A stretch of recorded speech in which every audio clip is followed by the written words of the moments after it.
விசுவாசம் இல்லாமல் தேவனுக்கு பிரியமாயிருப்பது கூடாத காரியம். ஏனென்றால் தேவனிடத்தில் சேருகிறவன் அவருண்டென்றும் தம்மை தேடுகிறவர்களுக்கு பலன் அளிக்கிறவர் என்றும் விசுவாசிக்க வேண்டும். கடந்த ஒரு 26 வாரமாக நாங்கள் விசுவாச வாழ்க்கை என்ற தலைப்பில் நாங்கள் பார்த்து வருகிறோம். நாங்கள் போன கிழமை பார்த்தோம், ஆண்டவராகிய இயேசு கிறிஸ்து வருகிறார் என்று ஏனோக்கு என்ன செய்தாராம், ஜனங்களுக்கு முன்னறிவித்தாராம். ஜூதா புஸ்தகம் 1வது அதிகாரம் 14வது 15வது வசனத்தில் நாங்கள் கடந்த கிழமை நாங்கள் பார்த்தோம். ஏனோக்கை பற்றி வேதத்தில் மொத்தம் 5 இடங்கள்ல இருக்குது. அதில் புதிய ஏற்பாட்டில் 3 இடத்துல இருக்குது. அந்த 3 இடத்துல உள்ளதில் இந்த யூதா புத்தகத்தில் ஏனோக்கை பற்றி சொல்லப்படுகிறது. ஏனோக்கு வாழ்ந்த நாட்களில் அவன் முன்னறிவித்தான். அவன் ஆண்டவரோடு கூட 300 வருஷம் நடந்தான். அந்த 300 வருஷமும் ஏனோக்கு ஒரு காரியத்தை ஜனங்களுக்கு சொல்லிக்கொண்டே இருந்தான், ஒரு எச்சரிப்பை ஜனங்களுக்கு சொல்லிக்கொண்டே இருந்தான்.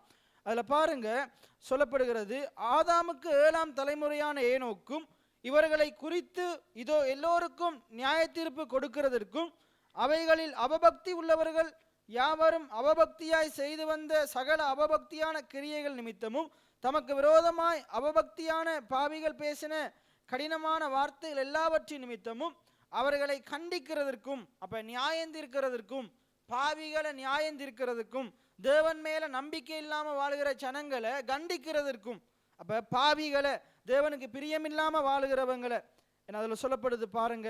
அதுல 13ஆம் வசனம் சொல்லுது பாருங்க, தங்கள் அவமானங்களையும் நுரை தள்ளுகிற அமளியான கடலலைகளுக்கு மார்க்கம் தப்பி அலைகிற நட்சத்திரங்களுமா இருக்கிறார்கள், இவர்களுக்காக என்றென்றைக்கும் காரிருள் வைக்கப்பட்டிருக்கிறது. அதுல சொல்லுது மார்க்கம் தப்பி அலைகிறண்டா. இன்னைக்கு என்ன செய்யறது, ஆண்டவரை மறுதளிக்கிற, இன்றைக்கு ஆண்டவர் உண்மையான கடவுளை ஆராதிச்சுட்டு சில காரணங்களுக்காக, பணத்துக்காக, பொருளுக்காக, மற்ற காரியங்களுக்காக நாங்கள் வேற கடவுள்களை வணங்குவோமா இருந்தா, மார்க்கம் தப்பி அலைவோமா இருந்தா, அதில் சொல்லப்படுது பாருங்க, இவங்க காயினுடைய வழியில போறாங்க. 11ஆம் வசனம் சொல்லுது, இவர்களுக்கு ஐயோ, இவர்களுக்கு ஐயோ, இவர்கள் காயினுடைய வழியில் நடந்து பிளேயாமுக்கு கூலி செய்கிற வஞ்சகத்திலே விரைந்தோடி கோரா எதிர்த்து பேசின பாவத்திற்குள்ளாகி கெட்டு போனார்கள். இவர்கள் உங்கள் அன்பின் விருந்துகளில் கரைகளாயிருந்து பயமின்றி கூட விருந்துண்டு தங்களை தாங்களே மேய்த்து கொள்ளுகிறார்கள். தங்களை தாங்களே கடவுள் சொல்லுகிற வசனத்தின்படி நடக்காம அவர்களுடைய சிந்தனையின்படி, அவர்களுடைய யோசனையின்படி, அவர்களுடைய விருப்பத்தின்படி, இன்னைக்கு அநேக நேரத்தில் அநேக விசுவாசிகள் இப்படித்தான் இருக்கிறாங்க. தங்களுக்கு தோன்றினபடி நடந்து கொண்டிருக்கிறாங்க, ஆண்டுடைய வசனத்தின்படி நடக்காம. அப்ப இப்படிப்பட்டவங்கள்லாம் அங்க சொல்றது, இவங்களுக்கு இருளுக்கு பங்கடைவார்கள். அதாவது காரிருள் இவர்களுக்காக வைக்கப்பட்டிருக்கிறது. அதுக்கப்புறம் தான் சொல்லுது, ஆதாமுக்கு 7ஆம் தலைமுறையான ஏனோக்கும் இவர்களை குறித்து ஆண்டவர் இவர்களை குறித்து சொல்லியிருக்கிறானா, இவங்க எல்லாரும் ஆண்டவரால் நியாயந்திருக்கப்படுவாங்க. இயேசு இப்படிப்பட்டவர்களை, அதாவது இந்த காரிருளுக்குள்ள போறவங்களை, அதாவது மார்க்கம் தப்பி அலைகிறவங்களை, காயினை போல செயற்படுகிறவங்களை, பிழையாம போல செயற்படுகிறவங்களை, கோரா எதிர்த்து பேசி பாவத்துக்குள்ளாகி கெட்டு போனது போல இன்றைக்கு கடவுளுடைய வார்த்தைக்கு விரோதமா, கடவுளுடைய ஊழியக்காரர்களுக்கு விரோதமா, கடவுளுடைய பிள்ளைகளுக்கு விரோதமா, சரியா நடக்கிற வார்த்தையின்படி நடக்கிற விசுவாசிகளுக்கு விரோதமா எதிர்த்து பேசி கெட்டு போகிறவங்க, அநியாயமா போகிறவங்க, ஆண்டவராய் இயேசு கிறிஸ்துவை மறுதளிக்கிறவங்க, அவருடைய வார்த்தையை தள்ளுகிறவங்க, இவங்க இருளுக்காக வைக்கப்பட்டிருக்கிறாங்க, காரிருளுக்காக வைக்கப்பட்டிருக்கிறாங்க. அப்ப ஏனோக்கு 300 வருஷம் தேவனோடு கூட நடந்து கொண்டே ஜனங்களுக்கு இவர்களை குறித்து தான் சாட்சி கொடுத்தான். என்ன சொல்றான், நீங்களும் இப்படிப்பட்ட வாழ்க்கை வாழ்வீங்களா இருந்தா, நீங்களும் ஆண்டவரை மறுதளிப்பீங்கன்றா, ஆண்டவர் உங்களை நியாயந்திருக்க வர்றார். அன்றைக்கு ஏனோக்கோட கையில பைபிள் இல்லை, ஆனா கடவுள் அவனோடு கூட பேசும்போது, நடக்கும்போது அவனுக்கு ஒவ்வொரு காரியங்களையும் சொல்லி கொடுத்தார், ஜனங்கள் எல்லாம் இப்படித்தான், ஆதாமோட சந்ததியில இனி வரப்போகிற சந்ததியில வரப்போகிற ஜனங்கள் இந்த ஆதாம போல, காயினை போல என்ன செய்வாங்க, ஆண்டுடைய வார்த்தைக்கு கீழ்ப்படியாம கடவுள் நம்பிக்கை அற்று தங்களை தாங்களே மேய்த்து கொள்ளுவாங்க. கடவுளுடைய வார்த்தையின்படி நடக்காம தங்களோட யோசனையின்படி, மாம்ச எண்ணத்தின்படி, தங்களோட மனதும் மாம்சமும் விரும்பினவைகளை செய்து தங்களை தாங்களே மேய்த்து கொள்ளுவாங்க. அப்ப ஏனோக்கு சொல்றாரு, நீங்க அப்படிப்பட்டவங்களா இருக்கக்கூடாது. அப்படி நீங்க இருப்பீங்களா இருந்தா உங்களை ஆண்டவர் நியாயந்திருக்கிறதுக்காக வர்றார். எத்தனை பேர் ஆமேன்னு சொல்றீங்க? அதே போல சொல்லுது, தேவ நம்பிக்கை அற்றவர்களா அதுல சொல்லப்படுது பாருங்க. அவபக்தி என்றா, பக்தி என்றா தேவன் மேல பயபக்தியா இருக்கிறது, நம்பிக்கையா இருக்கிறது, விசுவாசமா இருக்கிறது. அவபக்தி என்றா தேவன் மேல நம்பிக்கை இல்லாம இருக்கிறது. ரோமர் 1:17-18 சொல்லப்படுது. அவபக்தியா நடக்கிறாங்க. இந்த அவபக்தியா நடக்கிற ஆட்கள் ஆண்டவர் என்ன செய்வாராம்? அவர்களுடைய காரியங்களுக்கே விட்டு விடுவாராம். அப்ப இதுல 4 தடவை சொல்லப்படுது. இந்த அவபக்தி என்றா தேவன் அற்றவர்களா வாழ்றது, தேவன் அற்றவர்களா, எனக்கு நான் தான் கடவுள் என்று வாழ்றது, மை லைஃப் மை ரூல்ஸ் என்று வாழ்றது. அப்ப அவபக்தி, இந்த அவபக்தியா பேசுகிற ஆக்களை கண்டிக்கிறதுக்கு வர்றார். அப்ப ஏனோக்கு 300 வருஷம் தேவனோடு கூட விசுவாசத்துல நடந்தார். விசுவாசத்துல தேவனோடு கூட நடக்கிறண்டா என்னண்டா, இன்னைக்கு விசுவாச வாழ்க்கை, ஏனோக்கு விசுவாச வாழ்க்கை வாழ்ந்தார், தேவனோடு கூட நடந்தார். நம்மட பைபிள்ல சொல்லுது தேவனோடு சஞ்சரித்தார். அதுக்கு நான் போன கிழமை உங்களுக்கு விளக்கம் சொன்னேன். தேவனோடு சஞ்சரிக்கிறார், சஞ்சரித்தல் என்றா தேவனோடு கூட நடத்தல். இன்னும் உங்களுக்கு தெளிவா விளங்குற மாதிரி சொல்ல போனா, ஏனோக்கு 365 ஆண்டுகள் வாழ்ந்திருக்கிறாரு. அதுல 300 ஆண்டுகள் தேவனோடு நடந்திருக்கிறார், சஞ்சரித்திருக்கிறார். அப்படின்னா 300 ஆண்டுகளும் உள்ள 365 நாளும் ஏனோக்கு தேவனோடு பேசினாரு, தேவன் பேசினதை கேட்டார். எத்தனை பேர் ஆமேன்னு சொல்றீங்க? 365 நாள்ல 52 வாரம் இல்ல, 52 வாரம் இல்ல. ஒவ்வொரு வருஷம் 52 வாரம் பேசல. பைபிள் சொல்லுது 360 ஆண்டுகள், 300 ஆண்டுகள் உள்ள ஒவ்வொரு 365 நாட்களும் ஏனோக்கு இரவும் பகலும் ஆண்டவரோட கூட தியானமா இருந்தார். எத்தனை பேர் ஆமேன்னு சொல்றீங்க? அப்ப இன்றைக்கு நாங்க ஏனோக்க போல, ஏனோக்கு மட்டுமா தேவனோடு நடந்தார்ன்னு கேட்டா இல்ல. நோவாவும் தேவனோடு சஞ்சரித்தான் என்று வேதம் சொல்லுது, ஆபிரகாமும் தேவனோடு சஞ்சரித்தான் என்று வேத வார்த்தை சொல்லுது. ஆகையினால நாங்களும் இந்த ஆதாம் பாவம் செய்யறதுக்கு முன்னுக்கு தேவனோடு கூட பகலில் குளிர்ச்சியான வேளையில நடந்தான். ஆனா பாவம் செய்த பிறகு தேவனுக்கு முகத்துக்கு முன்னுக்கு முழிக்க முடியல. ஏனென்றா தேவன் பாவத்தை நோக்கி பார்க்க கூடாத சுத்த கண்ணனா இருக்கிறார். இன்றைக்கு நம்முடைய வாழ்க்கையில நாங்க தேவனோடு கூட நடக்கணுமா இருந்தா, இன்றைக்கு நமக்கு நம்முடைய கிரியையினால நாங்க அவருக்கு கிட்ட போக முடியாது. ஆனா ஆண்டவர் நமக்கு சமாதானத்தை உண்டு பண்ணி இருக்கிறார். எத்தனை பேர் ஆமேன்னு சொல்றீங்க? ரோமர் 5வது அதிகாரம் 1வது வசனத்திலிருந்து நாங்க வாசிப்போம். ரோமர் 5வது அதிகாரம் 1வது வசனம். ரோமர்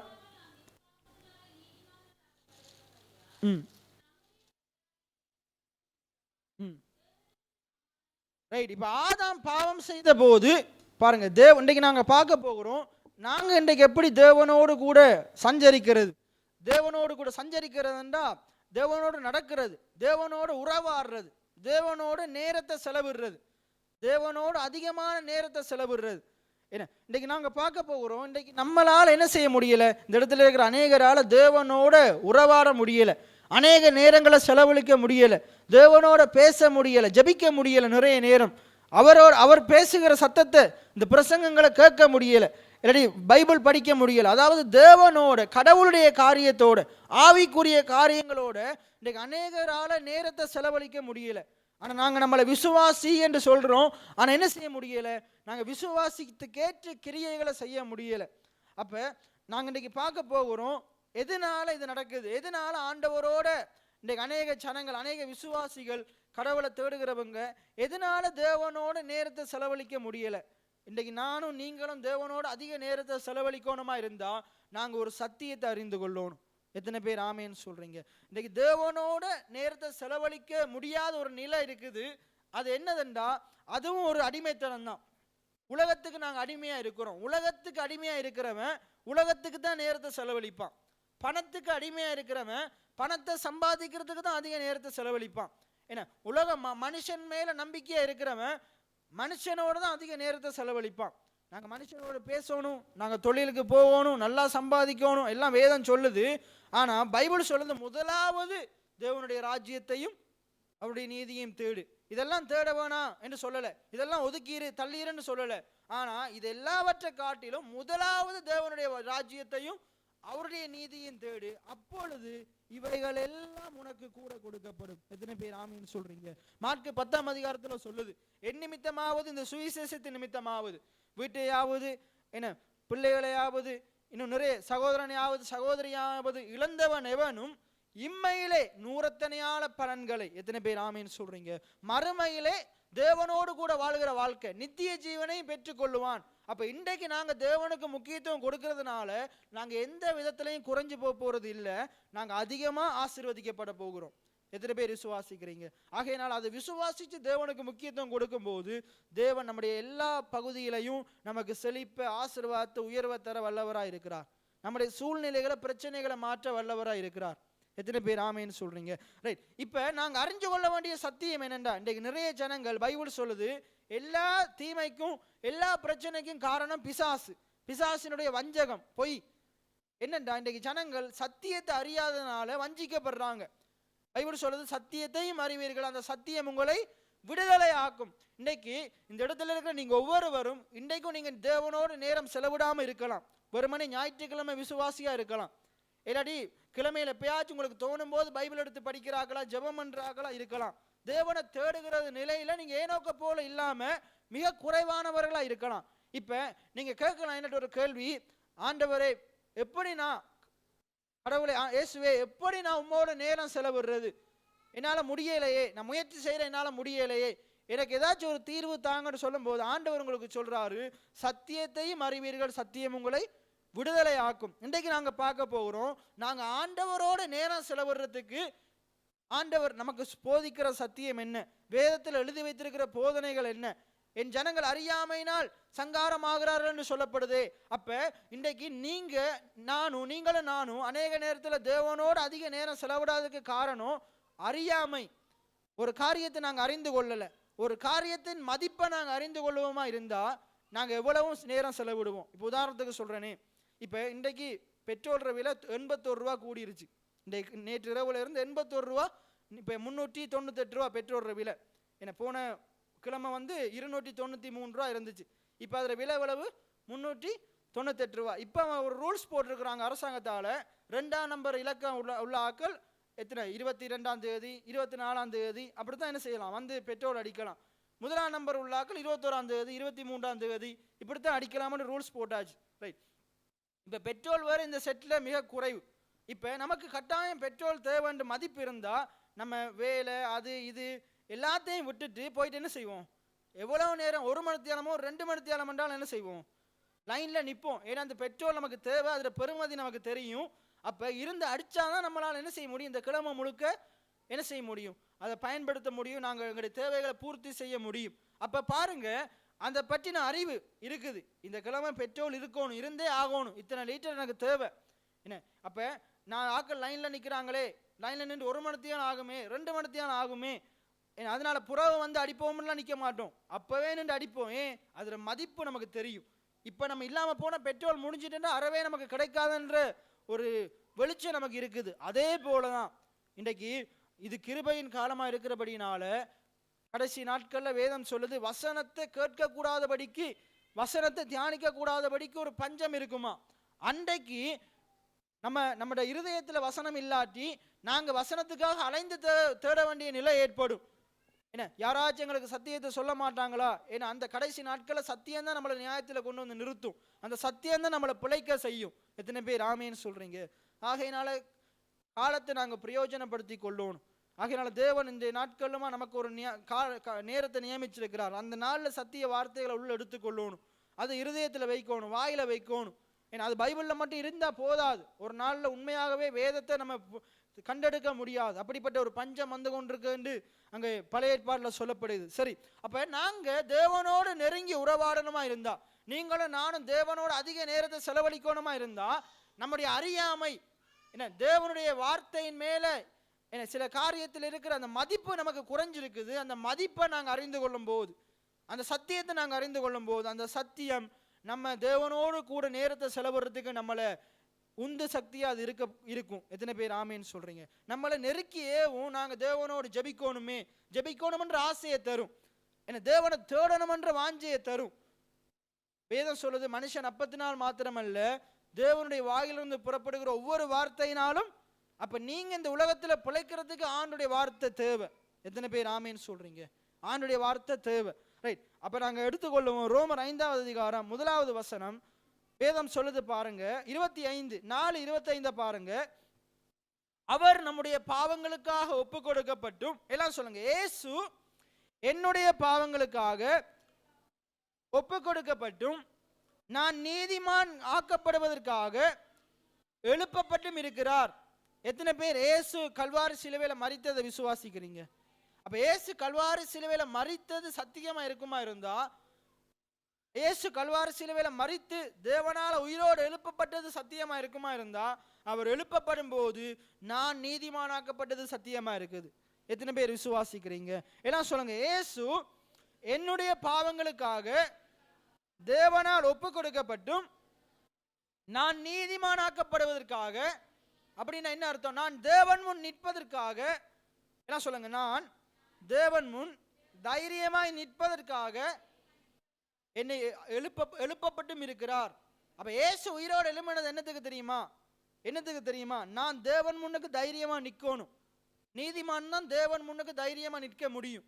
அப்ப நானும் நீங்களும் ஆதாம் ஏவாள போல மரத்துக்கு பின்னுக்கு ஒளியறதுக்கு இல்லை. தேவன் வந்து ஆதாமே எங்கே இருக்கிறாய் அப்படின்னு கேட்கும்போது ஒளிந்து கொள்றதுக்கு அல்ல, ஆதாமே எங்க இருக்கிறாய் என்று கூப்பிடுறதுக்கு முன்னுக்கே தேவனுக்கு முன்னுக்கு வந்து நிற்கணும். அந்த தேவனுக்கு முன்னுக்கு வந்து நிற்கிற அந்த திராணி அதுதான் எனது நீதி. தேவனுக்கு முன்னுக்கு தைரியமா நிற்கிற திராணி தான் நீதி. எல்லாம் சொல்லுங்க. தேவன் முன்பாக தைரியமாக நிற்கும் திராணி. பைபிள் சொல்லுதானே, என்ன கிருபாசன தண்டையிலே தைரியமாய் வர கடவும். கிருபையை பெறத்துக்கு, ஏற்ற சமயத்தில் சகாயம் செய்யும் கிருபையை பெறத்துக்கு, இரக்கத்தை பெறத்துக்கு கிருபாசன தண்டையில தைரியமா வரணும். தைரியமா வர்றதுக்காகத்தான் இயேசுனுடைய ரத்தம் சிந்தப்பட்டது. எத்தனை பேர் ஆமேன்னு சொல்றீங்க? அப்ப அங்க சொல்லுது பாருங்க, இயேசு நம்முடைய பாவங்களுக்காக ஒப்பு கொடுக்கப்பட்டும் நாம் நீதிமான்களாக்கப்படுவதற்காக, நான் தேவன் முன்பாக நிற்பதற்காக எழுப்பப்பட்டும் இருக்கிறார். அப்ப நான் உங்களுக்கு சொல்றேன், நீங்க தகுதியாக்கப்பட்டிருக்கிறீங்க. இந்த சத்தியத்தை நீங்க அறிந்து கொள்ளணும். இன்றைக்கு நீங்க அவரண்டையில தைரியமா வர முடியும். அவர் உங்களை ஏற்றுக்கொள்றார். எத்தனை பேர் ஆமேன்னு சொல்றீங்க? அவர் உங்களை ஏற்றுக்கொள்றார். ஜெபத்தை கேட்கிறவரே ஆண்டவர் எப்படிப்பட்டவரா? ஜெபத்தை கேட்கிறவரா இருக்கிறார். பைபிள் சொல்லுது, ஜெபத்தை கேட்கிறவரே மாம்சமான யாவரும் உம்மிடத்தில் வருவார்கள். நான் உங்களுக்கு சொல்றேன், இந்த இடத்துல இருக்கிற ஒவ்வொருவருடைய ஜெபத்தையும் ஆண்டவர் கேட்கிறவரா இருக்கிறார். ஆகையினால நீங்க தைரியமா ஆண்டவர் அண்டையில போகலாம். அப்ப நீங்க கேட்கலாம், பின்னா நாங்க பாவி இல்லையா, எவ்வளவு பாவம் செய்யறோம், அக்கிரமம் செய்யறோம், என்ன அப்ப தேவன் எங்களுடைய ஜெபத்தை கேட்பாரா, எங்களை ஏற்றுக்கொள்ளுவாரா? அவருடைய இரத்தம் உங்களை பாவமர கழுவி சுத்திகரித்திருக்கிறது. எத்தனை பேர் ஆமேன்னு சொல்றீங்க? வெளிப்படுத்தல் 1 அதிகாரம் 5வது 6வது வசனத்தை பாருங்க. வெளிப்படுத்தல் 1 அதிகாரம். இது அப்படியே வைத்துக்கொண்டு வெளி ஆம்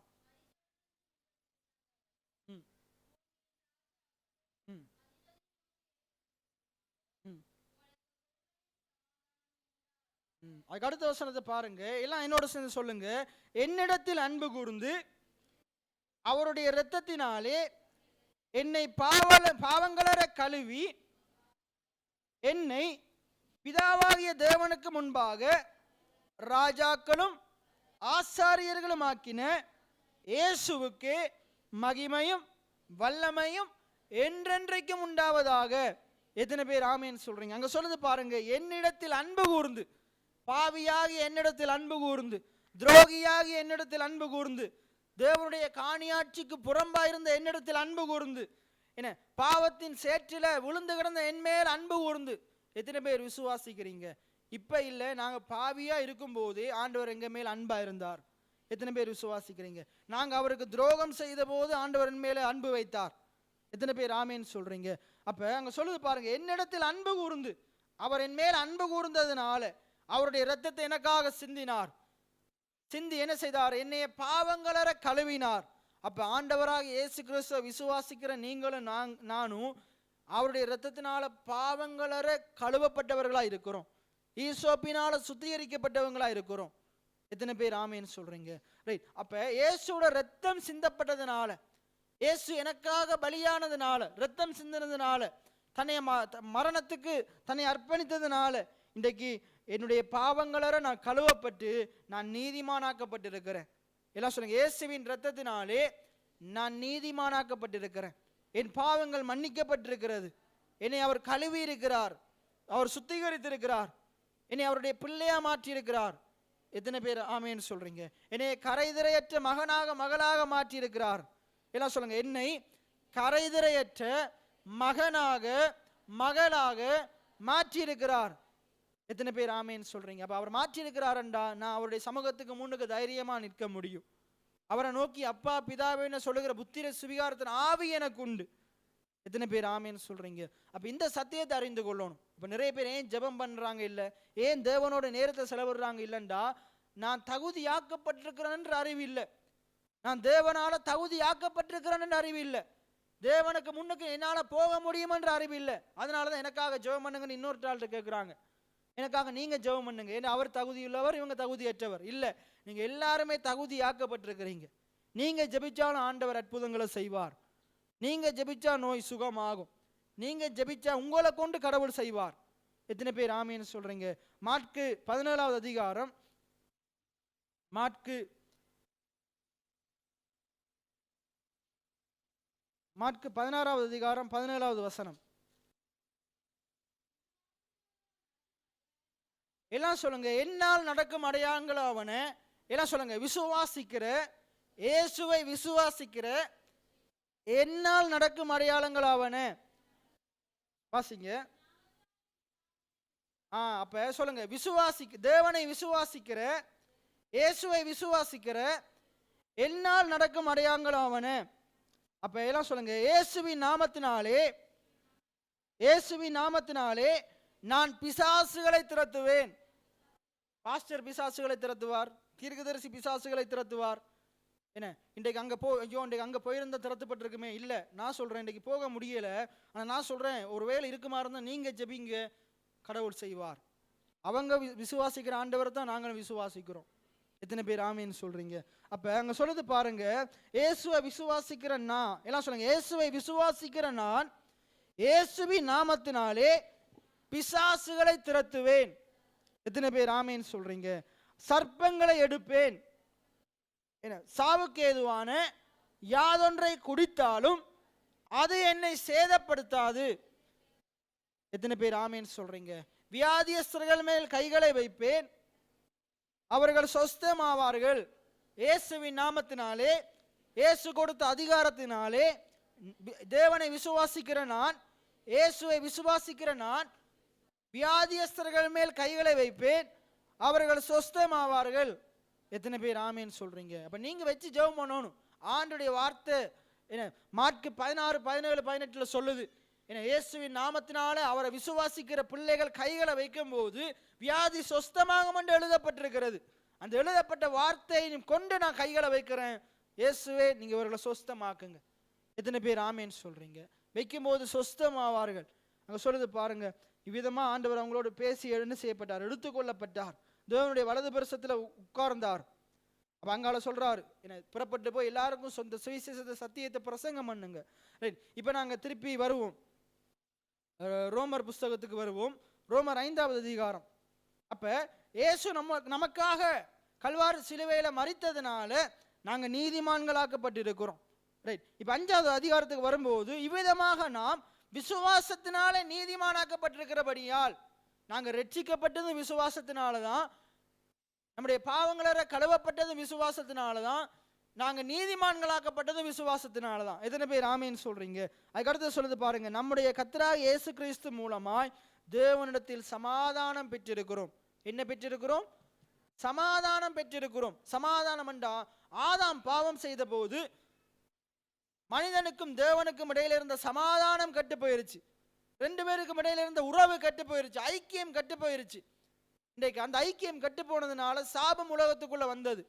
ஆனா இயேசு கிறிஸ்து மூலமா தேவனுக்கும் நமக்கும் இடையில சமாதானம் உண்டாயிருக்குது. எத்தனை பேர் ஆமீன் சொல்றீங்க? இயேசுவுக்கும் எனக்கும் இடையில சமாதானம் உண்டாயிருக்குது. இன்றைக்கு நாங்க என்ன செய்ய முடியும்? தைரியமா அவரை நோக்கி கூப்பிட முடியும், அவரோடு பேச முடியும், அவர் பேசுகிறத கேட்க முடியும். அவருக்கும் உங்களுக்கும் இடையில எந்த பிரிவினையும் கிடையாது, எந்த வேற்றுமையும் கிடையாது, எந்த வேற்றுமையும் நிழலும் கிடையாது. எத்தனை பேர் ஆமீன் சொல்றீங்க? நான் எனக்கும் அவருக்கும் இடையில தேவனுக்கும் இடையில சமாதானம் உண்டாயிருக்கிறது. அதுக்கு அடுத்த வசனத்தை பாருங்க. இயேசு மூலமாய் என்ன சொல்லுங்க? இயேசு மூலமாய் நான் தேவனிடத்தில் பிரவேசிக்கும் சிலாக்கியத்தை விசுவாசத்தினால் பெற்றிருக்கிறேன். யார் மூலமாய்? இயேசு மூலமாய். இயேசுவின் மேல் இருக்கிற விசுவாசத்தின் மூலமாய் தேவனிடத்தில் சேரும் சிலாக்கியத்தை பெற்றிருக்கிறேன், பாக்கியத்தை பெற்றிருக்கிறேன். அப்ப இயேசுவை விசுவாசிக்கிற நீங்க நான் தேவனிடத்துல போக முடியும் என்பதையும் விசுவாசிக்கணும். எத்தனை பேர் ஆமேன்னு சொல்றீங்க? தேவனிடத்துல கிட்டி சேர முடியும் என்ற காரியத்தையும் விசுவாசிக்கணும். அதுக்கடுத்து சொல்லுது பாருங்க, இந்த இந்த விசுவாசத்தினாலே நிலை கொண்டிருந்து தேவ மகிமையை அடைவோம் என்கிற நம்பிக்கையினாலே மேன்மை பாராட்டுகிறோம். அப்ப நிச்சயமா நான் தேவனிடத்துல போக முடியும். தேவன் எனக்கு கொடுக்கிற மகிமைகளை, கனத்தை நான் பெற்றுக்கொள்ள முடியும், ஆசீர்வாதங்களை பெற்றுக்கொள்ள முடியும். தேவனிடத்துல சேருகிறவன் எப்படி சேரணுமா? அவர் உண்டென்றும். இங்க எபிரேயர்ல தான் நம்ம பார்க்கிறோம். எபிரேயர் 11:6 சொல்லுது, விசுவாசம் இல்லாமல் தேவனுக்கு பிரியமா இருப்பது கூடாத காரியம்.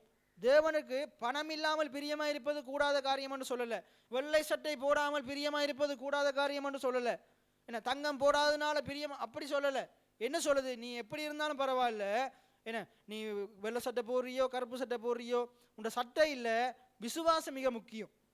எத்தனை பேர் ஆமேன்னு சொல்றீங்க? நீங்க திருவிருந்து எடுக்கும் போதும் அதை விசுவாசத்தோடு எடுத்துக்கொள்ளாட்டி எந்த பலனுமே இல்லை. என்ன அதே போல காணிக்கை செலுத்தும் போதும் கடவுள் மேல விசுவாசத்தோடு செலுத்தலாட்டி, ஆபேல் காணிக்கை செலுத்தும் போது விசுவாசத்தோடு செலுத்தினான். விசுவாசத்தினாலே ஆபேல் காயினுடைய பலியிலும் மேன்மையான பலியை செலுத்தினான். அப்ப நீங்க காணிக்கை செலுத்தும் போதும் விசுவாசத்தோடு தான் செலுத்தணும். திருவிருந்து எடுத்துக்கொள்ளும் போதும் விசுவாசத்தை எடுத்துக்கொள்ளணும். பாடல்கள் படிக்கும் போதும் விசுவாசத்தோடு தான் பாடல்கள் படிக்கணும். ஜெபிக்கும் போதும் விசுவாசத்தோடு தான் ஜெபிக்கணும். இது எல்லாமே இப்ப நாங்க ஆண்டவருக்குன்னு இந்த இடத்துல வந்து செய்கிற எல்லாமே விசுவாசத்தோடு ஏறெடுக்கலாட்டி எதுவும் நடக்க போறது கிடையாது. அது மட்டும் இல்லாம இப்ப நீங்க சத்தியத்தை கேட்கறீங்க தானே, அவர்கள் விசுவாசம் இல்லாமல் கேட்டபடியினால் கேட்ட வசனம் பிரயோஜனப்படவில்லை. இன்றைக்கு இப்ப நான் பேசிக்கொண்டிருக்கிறேன், நீங்க கேட்டுக்கொண்டிருக்கிறீங்க. ஆனா விசுவாசம் இல்லாம கேட்டீங்களா இருந்தா இப்படி நீங்க கேட்கறதுக்கு வீட்டுல படுத்து தூங்குறது மேல். அப்ப என்ன முக்கியம்? நீங்க சத்தியத்தை கேட்கும் போதும் சரி, பாடல் படிக்கும் போதும் சரி, ஆராதிக்கும் போதும் சரி, துதிக்கும் போதும் சரி, காணிக்கை செலுத்தும் போதும் சரி, திருவிருந்து எடுக்கும் போதும் சரி, அது எப்படி செய்யணும்? கடவுள் மேல, அவருடைய வார்த்தை மேல விசுவாசத்தோடு செய்யணும். என்ன விசுவாசம்? அவர் இந்த இடத்துல இருக்கிறார், என்னோடு இருக்கிறார், எனக்கு பலன் அளிப்பார், நான் கொடுத்ததுக்கு அதிகமா ஆண்டவர் எனக்கு பலன் அளிப்பார், இப்ப நான் கேட்கறதுக்கு தக்கனையா எனக்கு பலன் அளிப்பார். பைபிள் சொல்லுது, எந்த அளவினால் அளக்கிறீர்களோ அப்படின்னு, எந்த அளவினால் கேட்கிறீர்களோ, எந்த அளவினால் பிரசங்கத்துக்கு செவி கொடுக்கிறீர்களோ அந்த அளவினால் உங்களுக்கு அளக்கப்படும். கேட்கிற எவனும் பெற்றுக் கொள்ளுகிறான். என்னத்தை கேட்கிறவன்? வசனத்தை கேட்கிற எவனும் பெற்றுக் கொள்ளுகிறான். அப்ப நீங்க கேட்கிறதுக்கு தக்கனையா உங்களுக்கு பலன் உண்டாகும். எத்தனை பேர் ஆமேன்னு சொல்றீங்க? அப்ப தேவனிடத்துல சேருகிறவன் அவர் உண்டென்றும். இன்றைக்கு நீங்க ஆண்டுடைய வார்த்தையை கேட்கிறீங்க, அவர் இந்த இடத்துல என்னோடு பேசுகிறார் என்றும், என்னோடு இருக்கிறார் என்றும், நான் கேட்கறதுக்கு தக்கனே எனக்கு பலன் அளிப்பார் என்றும் விசுவாசிக்க வேண்டும். எத்தனை பேர் ஆமேன்னு சொல்றீங்க? விசுவாசிக்க வேண்டும். ரைட். அப்ப இங்க சொல்லுது பாருங்க, நாங்க அடைவோம் என்ற நம்பிக்கையினாலே மேன்மை பாராட்டுகிறோம். அது மாத்திரமல்ல, உபத்திரவம் பொறுமையையும், பொறுமை பரீட்சையையும், பரீட்சை நம்பிக்கையையும் உண்டாக்குறது என்று நாங்கள் அறிந்து. அப்ப அறிந்து கொள்ளணும். என் ஜனங்கள் அறிவில்லாமையினால் சங்காரம் ஆகிறார்கள். இப்ப நான் உங்களுக்கு சொல்றேன், நீங்க அறிந்து கொள்ளணும். நீங்க இந்த சத்தியத்தை அறிந்து கொள்ளலாட்டி நீங்க விசுவாசத்தோட கேட்க மாட்டீங்க, கேட்கவே மாட்டீங்க. முதலாவது கேட்டாலும் விசுவாசத்தோட கேட்க மாட்டீங்க. ஏன்னா இந்த சத்தியத்தை அறிந்து கொள்ளாம கேட்கிறவங்க எப்படா முடியுமென்று இருப்பாங்க, எப்படா போகலாம்னு இருப்பாங்க. அப்படி இல்லை, அறிந்து கேளுங்க. இப்ப நான் இதை கேட்கறதன் மூலமா எனக்கு என்ன நடக்க போகுது, தேவன் எனக்கு என்னத்தை கற்றுத்தர போறாரு, என்ன இது இப்ப நான் இருந்து கேட்கறதுனால எனக்கு என்ன பிரயோஜனம்? இப்ப நீங்களும் இந்த இடத்துல இருந்து இந்த வார்த்தையை கேட்கறதுனால என்ன பிரயோஜனம்? பைபிள்ல ஏசாயால சொல்லுது, ஆண்டவர் நமக்கு பிரயோஜனம் உண்டாகத்தக்கதாக போதிக்கிறவராக இருக்கிறார். எத்தனை பேர் ஆமேன்னு சொல்றீங்க? எனக்கும் உங்களுக்கும் சும்மா ஏதோ பேசல, நம்முடைய வாழ்க்கையில் இது பிரயோஜனப்படணும்னு தான் போதிக்கிறார், நமக்கு கற்றுத்தர்றார். நாங்களும் ஏனோக்க போல ஒரு விசுவாச வாழ்க்கை வாழணும், ஏனோக்க போல எடுத்துக்கொள்ளணும். இந்த பூமியில வாழ்ற நாட்கள்ல ஒவ்வொரு நாளும் தேவனோடு பேசணும், அவர் பேசுறதை கேட்டு வாழணும் என்று தான் நமக்கு போதிக்கிறார். நாங்க ஜெபம் பண்ணணும் என்று போதிக்கிறார், நம்ம தேவனோட ஐக்கியமா இருக்கணும் என்று போதிக்கிறார், தேவனுடைய சமூகத்துல தைரியமா வரணும் என்று போதிக்கிறார். எத்தனை பேர் ஆமேன்னு சொல்றீங்க? ரைட். அப்ப இங்க பாருங்க, அது மாத்திரம் அல்லாமல் உபத்திரவம் பொறுமையையும், பொறுமை பரீட்சையையும், பரீட்சை நம்பிக்கையும் உண்டாக்குறது என்று அறிந்து. இன்றைக்கு நம்முடைய வாழ்க்கையில இன்றைக்கு இது முக்கியமான ஒரு பாயிண்ட். நீங்க அவதானிங்க, உங்களுடைய வாழ்க்கையில் இன்றைக்கு நிறைய பிரச்சனைகள், என்ன குடும்ப பிரச்சனையா இருக்கலாம், தொழிலிடத்துல பிரச்சனையா இருக்கலாம், என்ன எப்படிப்பட்ட பிரச்சனையா இருந்தாலும் என்ன வடிவா நீங்க அவதானிக்கணும்.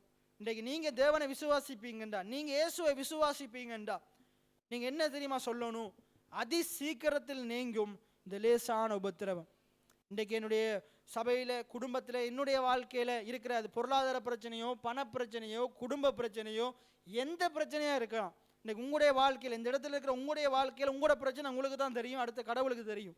எந்த பிரச்சனையாக இருக்கலாம், எந்த பிரச்சனையாக இருந்தாலும் அதுக்குரிய பதில் ஒன்றை சொல்கிறேன், கர்த்தர் தான் பதில், இயேசு தான் பதில், அந்த சத்தியம் தான் பதில். எத்தனை பேர் ஆமேன்னு சொல்கிறீங்க? நீங்கள் இன்றைக்கு என்ன சொல்லணும் தெரியுமா? அந்த பிரச்சனையின் மத்தியில் என்ன சொல்லணும் தெரியுமா? அதி சீக்கிரத்தில் நீங்கும் இந்த லேசான உபத்திரவம். இன்றைக்கு இது ஒரு பரீட்சை தான். ஒரு நாள் இந்த பரீட்சையை நான் சாட்சியாக ஆண்டவருடைய சமூகத்தில் சொல்லுவேன், கர்த்தர் இதை என்ன செய்தார், இந்த குறைவை என்னுடைய வாழ்க்கையில் மகிமையாக மாற்றினார், நிறைவாக மாற்றினார். அப்போ இது எது நடக்குது? இந்த வனாந்திரம் ஏன் நடக்குது? இன்றைக்கு பாருங்க, எதை வச்சு கொண்டு பிரசங்கம் பண்ணுறோம்? அந்த வனாந்திரத்தில் அங்கே பிரசங்கம் எல்லா ஊழியக்காரனும் இந்த சத்தியத்தை பிரசங்கமாக நாம் இருக்க முடியாது. எந்த சத்தியம்? இஸ்ரவேல் ஜனங்கள் எகிப்தில் அடிமையாக இருந்தாங்க, ஏன்னா வனாந்திரத்தில் நடந்து போனாங்க, நிறைய உபத்திரவம், பாடு, கஷ்டம். ஆனால் கடவுள் அது நடுவில் அவங்களோட தேவைகளை சந்திச்சார், அவங்கள கொண்டு போய் கானானுக்குள்ளே சேர்த்தார். இன்றைக்கு நீங்களும் நம்மளும் நானும் நீங்கள் என்ன செய்கிறோம்? அந்த பரலோகத்தை நோக்கி, தேவனோடு கூட வாழ்கிற வாழ்க்கையை நோக்கி போய்கொண்டிருக்கிறோம். இது நடுவில் நிறைய போராட்டங்கள், நிறைய அவமானங்கள், நிறைய கஷ்டங்கள், நிறைய சண்டைகள், பிரிவினைகள். ஆனால் என்னுடைய முடிவு மகிமையாக இருக்கும். எத்தனை பேர் ஆமேன்னு சொல்கிறீங்க? இப்போ கிட்டத்தட்ட நீங்கள் உங்களோட ஃபோனெல்லாம் நீங்கள் பார்த்துருப்பீங்க, ஒரு பாட்டு, பழைய பாட்டு ஒன்று ஃபேமஸ் ஆயிட்டு, என்னது? பரலோகமே என் சொந்தமே. அதை கண்டறியாதவர் பாடுறார், பெஞ்சமின் தாசன்ற ஊழியக்காரர் பாடுறார், என்ன? பரலோகமே என் சொந்தமே என்று காண்பேனோ என் இன்ப இயேசுவை நான் என்ன செய்வேன், எப்போ பார்ப்பேன்னு என்ன செய்கிறாரு? அப்போ அவருக்கு பாருங்க, கண் இல்லை, அவர் ஒரு உபத்திரவத்தில் இருக்கிறாரு. ஆனால் அவருக்கு அது கஷ்டமாக தெரியலை. அவருக்கு பரலோகத்து அவருடைய என்ன மேக்கமெல்லாம் எங்கே இருக்குது?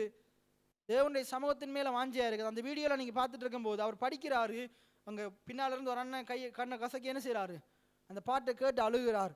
உங்களுடைய வாஞ்ச ஏக்கமெல்லாம் அவருடைய ராஜ்யத்தை, நீதியை நோக்கி இருக்கும்போது இந்த உலகத்திலே வருகிற உபத்திரவம், கஷ்டமெல்லாம் உங்களுக்கு பெருசாக தெரியாது. என்ற கர்த்தர் அதெல்லாவற்றையும் மாற்றிடுவார். எத்தனை பேர் ஆமேன்னு சொல்கிறீங்க? உங்களோட கண்ணீரெல்லாம் ஆண்டவர் துடைப்பார். எத்தனை பேர் ஆமேன்னு சொல்கிறீங்க? அப்போ இந்த உலகத்தில் நம்முடைய வாழ்க்கையில் நிறைய பரீட்சை, நிறைய கஷ்டம் வருது, நிறைய உபத்திரவம் வருது.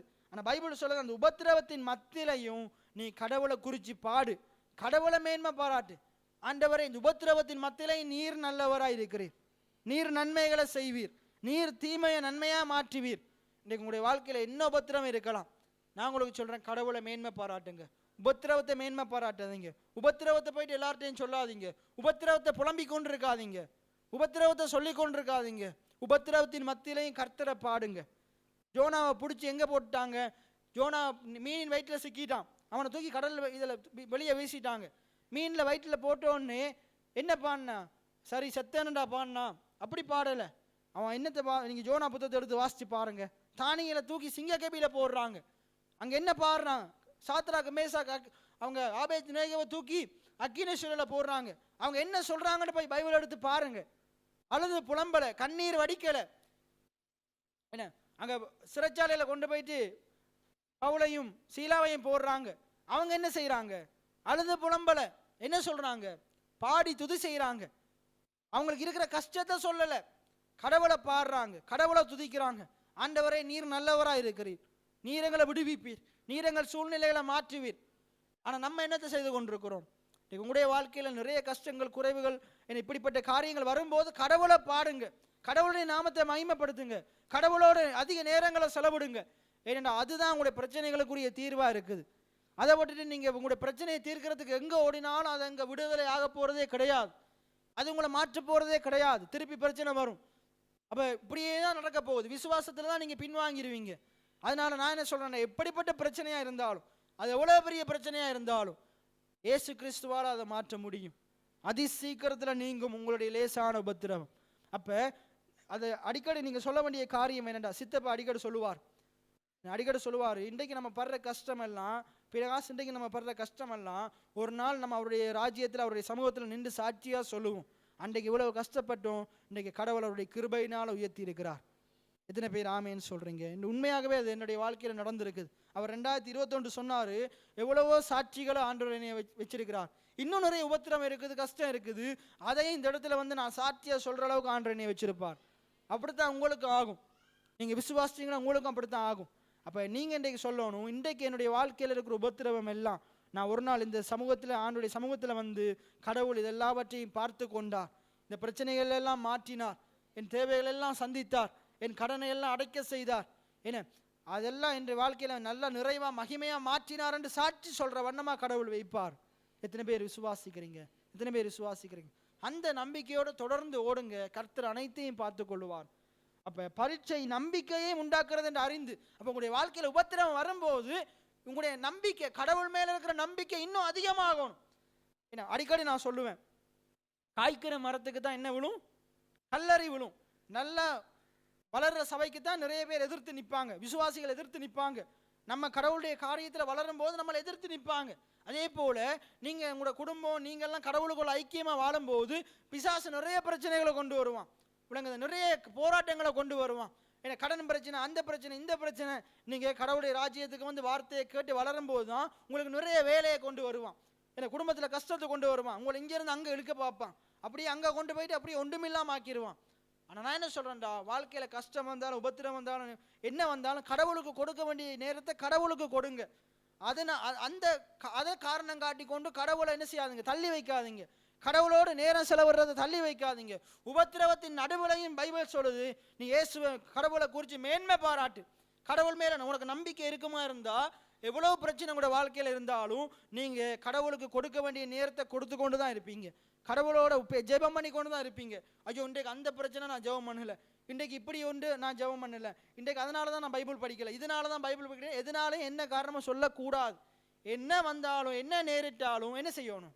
ஆண்டவருக்கு கொடுக்க வேண்டிய நேரத்தை ஆண்டவருக்கு கொடுக்கணும். கொடுக்கும் போது அந்த பிரச்சனை எல்லாம் அதி சீக்கிரத்தில் நீங்கும், உபத்திரமாக தான் இருக்கும். நீங்கள் அதை கடவுளை தேடாமல் மற்ற காரியங்களுக்கு முக்கியத்துவம் கொடுக்கும்போது அதி சீக்கிரத்தில் நீங்கள் அது இன்னும் கூடிக்கொண்டே தான் போகும். அப்போ பைபிள் என்ன சொல்லுது? உபத்திரவத்தின் நடுவினையும் நீ கடவுள் மேலே நம்பிக்கையோடு அவரை குறித்து மேன்மை பாராட்டு. எத்தனை பேர் ஆமேன்னு சொல்கிறீங்க?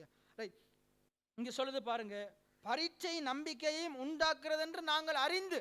அப்போ நீங்களும் அறிந்து கொள்ளணும், என்னுடைய வாழ்க்கையில் இன்றைக்கு இருக்கிற இந்த கஷ்டங்கள் எல்லாம், இந்த உபத்திரவம் எல்லாம் என்னை கடவுள்கிட்ட பிரிக்க முடியாது, இன்னும் அதிகமாக நான் கடவுளை நம்ப போகிறேன். அப்போ இந்த உபத்திரவம் கஷ்டமெல்லாம் வரும்போது நீங்கள் விசுவாசிக்கிற நீங்கள் என்ன செய்யணும்?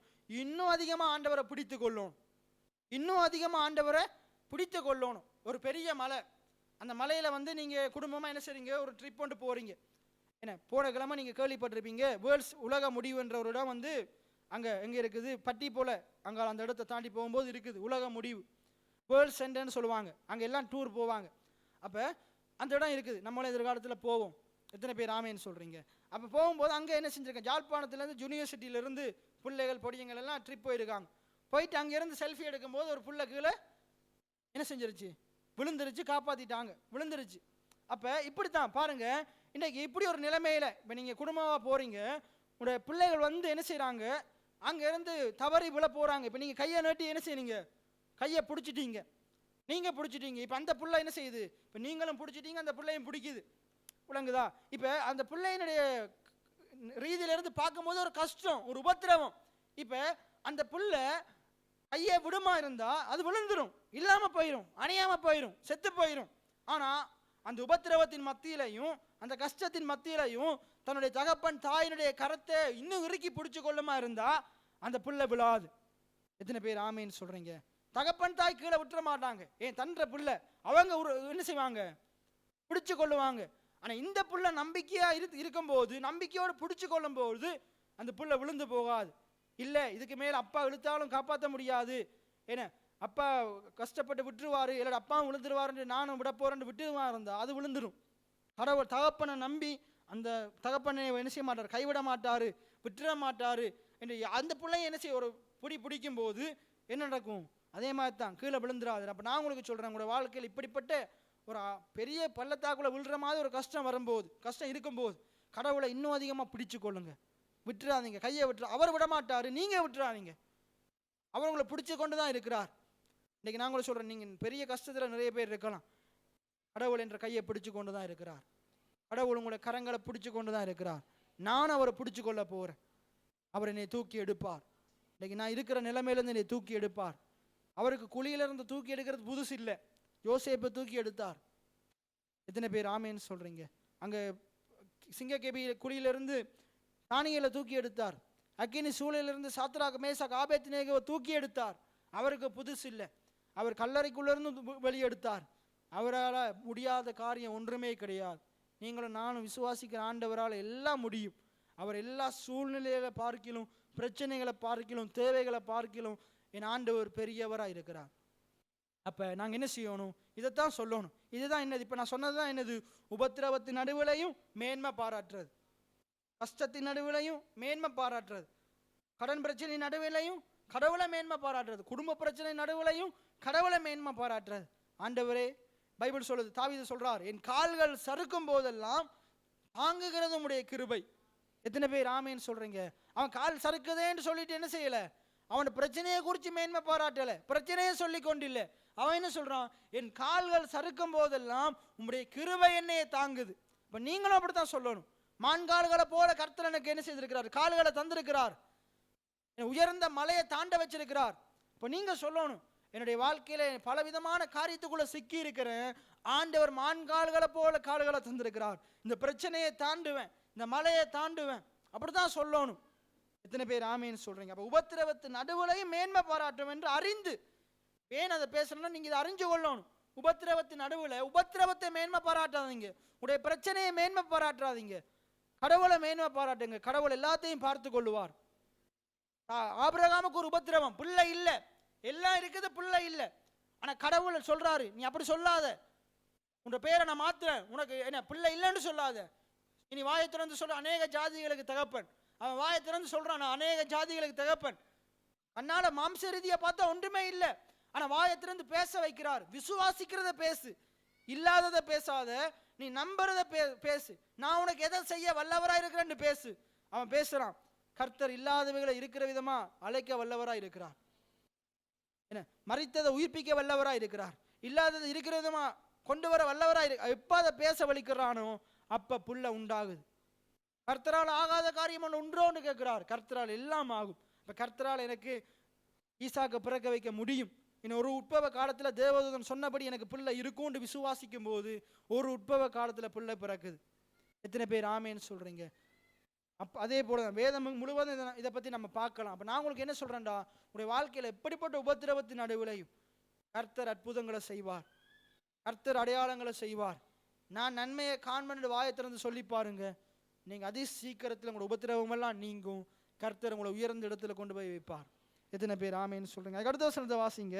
நாங்கள் அறிந்து, எல்லாம் சொல்லுங்க, பரீட்சை, பரீட்சை, உபத்திரவம், கஷ்டம் தேவன் மீது இன்னும் அதிகமாக நம்பிக்கையை உண்டாக்குறது என்று நான் அறிந்து, உபத்திரவத்தின் மத்தியிலேயும், பிரச்சனையின் மத்தியிலேயும், கஷ்டத்தின் மத்தியிலேயும், பொருளாதார தேவையின் மத்தியிலேயும் என் தேவனை குறித்து மேன்மை பாராட்டுகிறேன். எத்தனை பேர் ஆமேன்னு சொல்றீங்க? என் தேவன் இது அனைத்தையும் மாற்றி அமைக்க வல்லவராக இருக்கிறார். எத்தனை பேர் ஆமேன்னு சொல்றீங்க? இன்றைக்கு உங்களுடைய பிரச்சனையெல்லாம் அவருக்கு ஏமாத்திரம், உங்களுடைய தேவைகள் அவருக்கு ஏமாத்திரம். கோலியாத்து தாவீதுக்கு ஏமாத்திரம் கிடையாது, ஆனா தாவீதோடு இருக்கிறவனுக்கு கோலியாத்து ஏமாத்திரம். எத்தனை பேர் ஆமேன்னு சொல்றீங்க? தாவீதோடு இருக்கிற ஆண்டவர் கோலியாத்தை முறியடிக்கிறது ஒரு செகண்ட்ல முறியடிப்பார். அவருக்கு அது லேசான காரியம். இப்ப இந்த தலைமுறைகளின் ஆராதனை சங்கீதம் என்று சொல்லி ஒரு நல்ல, நான் இதில் போட்டிருக்கிறேன் பாருங்க, பழைய பாட்டெல்லாம் எடுத்து படிச்சு கொண்டு இருக்கிறாங்க. அதுல இந்த பாட்டை படிச்சது யாரு, எப்படிப்பட்ட சூழல்ல படிச்சாங்க, அந்த அந்த பாட்டுகள் நீங்க யூடியூப்ல போட்டு கேட்டு பாருங்க. பழைய பாட்டுலாம் எடுத்து ஒரு 10 பாஸ்டர்கள் எல்லாம் சேர்ந்து என்ன செய்யறாங்க, கதிரையில இருந்து படிக்கிறாங்க. நல்லா இருக்குது, அந்த அர்த்தத்தையெல்லாம் சொல்றாங்க. அப்ப அவங்க இந்த ஊழியக்காரங்கள்லாம் எப்படிப்பட்ட சூழ்நிலையில இந்த பாட்டெல்லாம் எழுதுனாங்கன்னு பார்க்கும்போது அது ஒரு பெரிய சாட்சியா இருக்குது. அப்ப நான் என்ன சொல்றேன், இந்த உபத்திரவத்தின் நடுவுலையும் கடவுளை குறித்து பாடுங்க. இந்த யூதாவின் செங்கோல் பாட்டு பாடினவர் பாட்டு ஏன் ஃபேமஸா இருக்குது, ஏன் நம்ம இன்னும் பாடாது, ஜீவனுள்ள பாட்டா இருக்குது. அந்த யுத்த காலத்துல நம்ம எல்லாம் கண்ணீர் வடிச்சு அங்கே இங்க ஓடி திரிஞ்சோம். ஆனா சில நல்ல ஊழியக்காரங்க அப்படிப்பட்ட நேரத்திலையும் அவங்க கடவுளை விசுவாசிச்சதாலதான் அப்படிப்பட்ட பாட்டு எழுதி இருக்கிறாங்க. எல்லாரும் எப்படி எழுதிக்கணும், ஐயோ குண்டு வருது எங்களை மேல விழுது சாகுறோம்னு தான் படிச்சிருக்கணும். அப்படி படிக்கல, எப்படி படிச்சிருக்கிறாங்க பாருங்க அந்த பாட்டுகள் எல்லாம். ஆனா ஆண்டவர் எங்களுக்கெல்லாம் படிச்சிருக்கிறாங்க. எப்படி படிச்சிருக்கிறாங்க பாட்டுகளை, அதன் மத்தியிலையும் கடவுளை நம்பி படிச்சிருக்கிறாங்க, கடவுள் அற்புதத்தை செய்வார்னு படிச்சிருக்கிறாங்க. எத்தனை பேர் ஆமேன்னு சொல்றீங்க? இன்னைக்கு நாங்க நிலைத்திருக்கிறோம், உயிரோடு இருக்கிறோம், ஜீவனோடு இருக்கிறோம். இப்ப நாங்களும் உபத்திரவத்தின் நடுவிலையும் ஆண்டவரை குறித்து பாடுகிறவங்களா இருக்கணும், ஆண்டவரை மேன்மை பாராட்டுறவங்களா இருக்கணும். அதுக்கு அடுத்து பாருங்க, மேலும் 5ஆம் வசனம், மேலும் நமக்கு அருளப்பட்ட பரிசுத்த ஆவியினாலே தேவ அன்பு நம்முடைய இருதயங்களில் ஊற்றப்பட்டிருக்கிறபடினால் அந்த நம்பிக்கை நம்மை வெட்கப்படுத்தாது. எல்லாம் சொல்லுங்க, நான் தேவன் மீது வைத்துள்ள நம்பிக்கை, பரிசுத்த ஆவியின் மீது வைத்திருக்கிற நம்பிக்கை, இயேசுவின் மீது வைத்திருக்கிற நம்பிக்கை என்னை வெட்கப்படுத்தாது. அவர் மேல நம்பிக்கை வச்ச ஜனங்கள் ஒரு நாளும் வெட்கப்பட்டு போவதில்லை.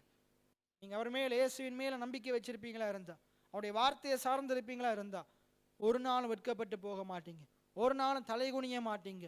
கடவுள் உங்களுடைய தலைகளை நிமிர பண்ணுவார், வெட்கப்பட்ட இடத்துல கீர்த்தியும் புகழ்ச்சியுமா வைப்பார். எத்தனை பேர் ஆமேன்னு சொல்றீங்க? அப்ப ஆண்டவரை மேன்மை பாராட்டுங்க. நான் வெட்கப்பட்டு போவதில்லை என்று சொல்லுங்க. நான் வெட்கப்பட்டு இந்த மனுஷங்கள் எல்லாம் என்னை வெட்கப்படுத்த பார்க்குறாங்க, என்னை அவமானப்படுத்த பார்க்குறாங்க, என் மேல கல்லறிகிறாங்க, என் மேல குறை சொல்றாங்க, குற்றம் சாட்டுறாங்க. ஆனா நான் வெட்கப்பட்டு போக மாட்டேன். வெட்கப்பட்டு போக செய்கிற மனிதர் முன்பாக என்னை வெட்கத்தை நீக்கி என்னைய கீர்த்தியும் புகழ்ச்சியுமா வைத்திருக்க போகிற கர்த்தர் என்னோடு இருக்கிறார். அவர் எனக்கு பலன் அளிப்பார். எத்தனை பேர் ஆமேன்னு சொல்றீங்க? ரைட். அதுக்கடுத்து பாருங்க, அந்த நம்பிக்கை நம்மை வெட்கப்படுத்தாது. அன்றியும் நாம் பலனற்றவர்களா இருக்கும் போதே குறித்த காலத்தில் கிறிஸ்து அக்கிரமக்காரருக்காக மரித்தார். நீதிமானுக்காக ஒருவன் மரிக்கிறது நல்லது, நல்லவனுக்காக ஒருவேளை ஒரு மனுஷன் மரிக்க துணிவான். நாம் பாவிகளா இருக்கையில் கிறிஸ்து நமக்காக மரித்ததினாலே தேவன் நம்மீது வைத்த அன்பை விளங்க பண்ணினார். நாம் அவருடைய இரத்தத்தினாலே நீதிமானாக்கப்பட்டிருக்கிறபடியினால் கோபாக்கினைக்கு நீங்களாக்க அவராலே ரட்சிக்கப்படுவது அதிக நிச்சயமாமே. அதுக்கு அடுத்த வசனத்தை பாருங்க, எல்லாம் சொல்லுங்க. நான் தேவனுக்கு சத்துருக்களா இருக்கையில் அவருடைய குமாரனின் மரணத்தினாலே, இயேசுவின் மரணத்தினாலே தேவனோடு கூட ஒப்புரவாக்கப்பட்டோமானால், அப்ப பைபிள் என்ன சொல்லுது? இயேசுவின் மரணத்தின் மூலமா நாங்க தேவனோடு கூட ஒப்புரவாக்கப்பட்டோம்.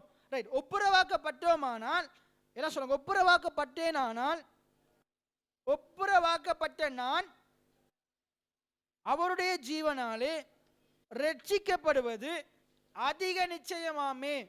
எத்தனை பேர் ஆமேன்னு சொல்றீங்க? அதுக்கடுத்து பாருங்க, இப்படியாக ஒரே மனுஷனாலே பாவமும் பாவத்தினாலே மரணமும் உலகத்திலே பிரவேசித்தது போல எல்லோரும் பாவம் செய்தபடினால் மரணம் எல்லாருக்கும் வந்தது போலவும் இதுவும் ஆயிற்று. அப்ப இந்த வசனங்கள் எல்லாம் என்ன சொல்லுதுண்டா, நமக்கும் தேவனுக்கும் இடையில ஒப்புரவாக்குதல் உண்டாயிருக்குது, பிரிவினை கிடையாது.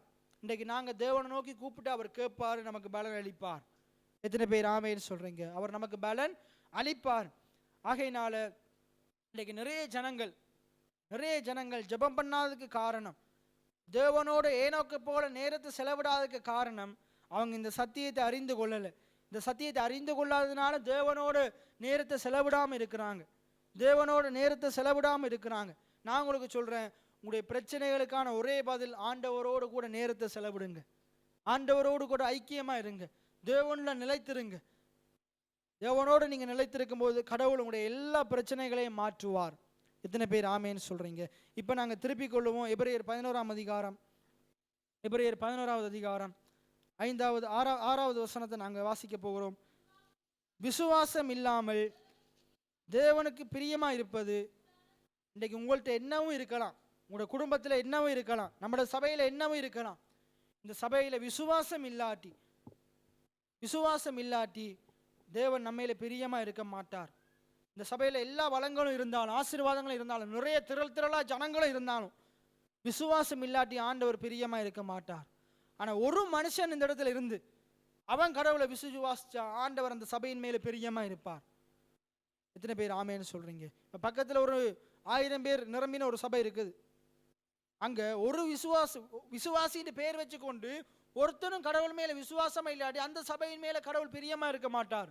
ஆனா இந்த சபையில ஒரு ஆத்மா இருந்தாலும் அந்த ஆத்மா கடவுளை விசுவாசிக்கும் போது கடவுள் அவன் மேல பிரியமா இருப்பார். எத்தனை பேர் ஆமேன்னு சொல்றீங்க? ஆகையினால கடவுள் மேல விசுவாசம் உள்ளவங்களா இருங்க. விசுவாசமா நீங்க இருக்கும்போது கடவுள் உங்க மேல பிரியமா இருப்பார்.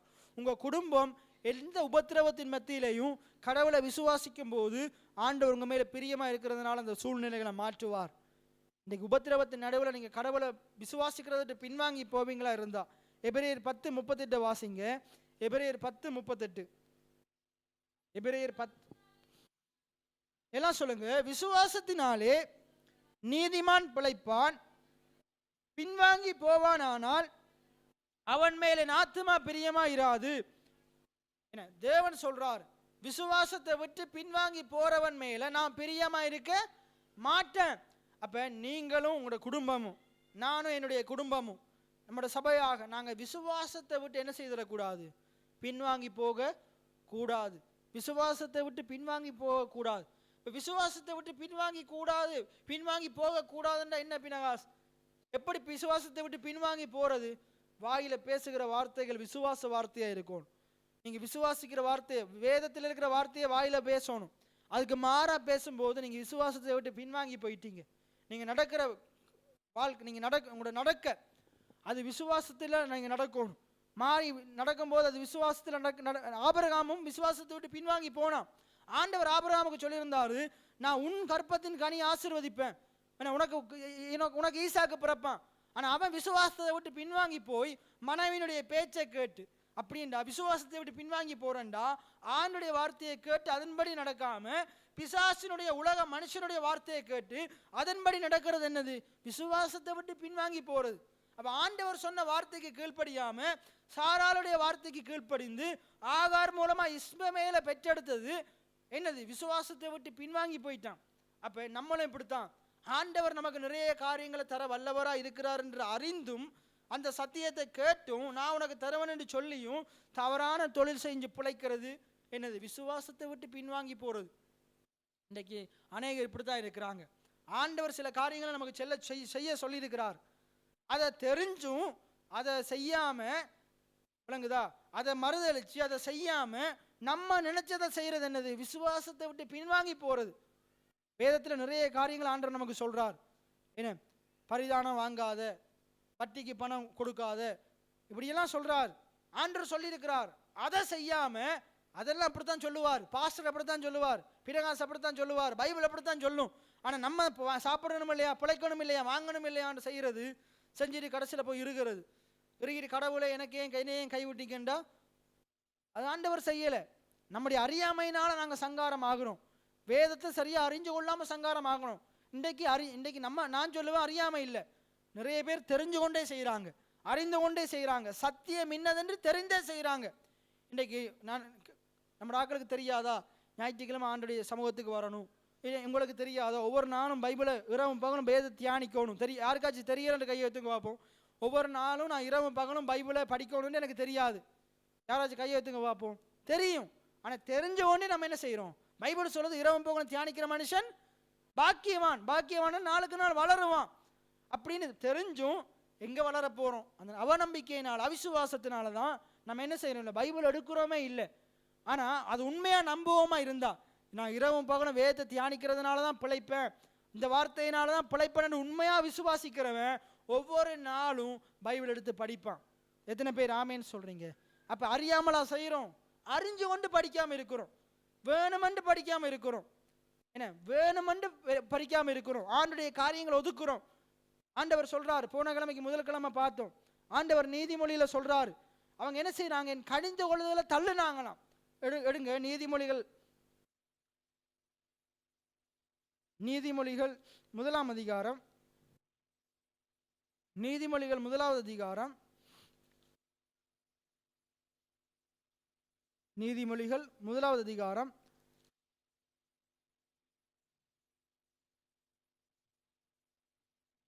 22வது வசனத்திலிருந்து பாருங்க.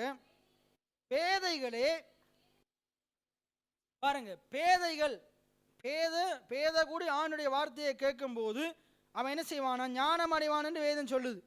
பேத கூடி ஆண்டுடைய வார்த்தையை கேட்கும் போது, ஆண்டுடைய வார்த்தையை கேட்கும் போது ஞானம் அடைவான், விவேகம் அடைவான் என்று வேதம் சொல்லுது. என்ன அங்க சொல்லுது பாருங்க, 5வது 6வது வசனத்தை பாருங்க. புத்திமான் இவைகளை கேட்டு அறிவில் தேறுவான், விவேகி நல்ல ஆலோசனை அடைந்து நீதிமொழியின் அர்த்தத்தையும் ஞானிகளுடைய வாக்கியத்தையும் அவர்கள் உரைத்த மறைபொருட்களையும் அறிந்து கொள்ளுவான் அப்படின்னு சொல்லுது. ஆனா இங்க பாருங்க 22வது வசனம், பேதைகளே, வாசிங்க, நீங்கள் பேதமையை விரும்புவதும் நிந்தனைக்காரரே, நீங்கள் நிந்தனையில் பிரியப்படுவதும் மதியினரே, நீங்கள் ஞானத்தை வெறுப்பதும். இன்றைக்கு நிறைய பேருக்கு வார்த்தையின் மேல பிரியம் கிடையாது. என்ன, மற்றவனை தூசிக்கிற காரியத்தின் மேல, நிந்திக்கிற காரியத்தின் மேல பிரியமா, ஞானத்தின் மேல வெறுப்பு, கடவுளுடைய வார்த்தையின் மேல வெறுப்பு, கடவுள் மேல, அவருடைய வார்த்தையின் மேல வெறுப்பு.